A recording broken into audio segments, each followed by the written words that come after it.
اللہ اکبر اللہ اکبر۔ سحری کے وقت اس نے ایک اسلامک اسٹیٹس اپڈیٹ کیا۔ دوپہر میں اس نے سیاسی صورتحال پر ایک بھڑکیلا سا اسٹیٹس دے دیا اور پھر دیر تک کمنٹس پر بحث کرتا رہا۔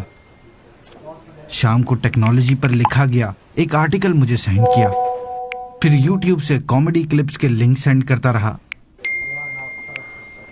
تقریباً پورا دن ہو گیا وہ آن لائن نظر آ رہا تھا۔ مجھے ہوا اسے تو ویسے تو اتنا ٹائم نہیں ملتا، یہ آج کیا ہوا ہے اسے کہ سوشل میڈیا پر اتنا ایکٹیو ہو گیا ہے۔ میں نے جاننے کے لیے اسے کال کی تو اس نے بتایا کہ دراصل میں اعتکاف میں بیٹھا ہوا ہوں۔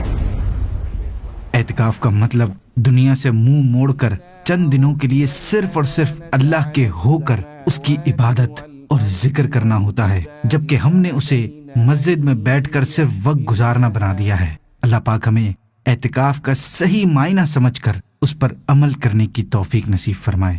حضرت محمد صلی اللہ علیہ وسلم نے فرمایا، جو شخص اللہ کی رضا اور خوشنودی کے لیے ایک دن کا اعتکاف کرے گا، اللہ پاک اس کے اور جہنم کے درمیان 3 خندقیں حائل کر دے گا۔ ہر خندق کی مسافت یعنی دوری مشرق و مغرب کے فاصلے سے بھی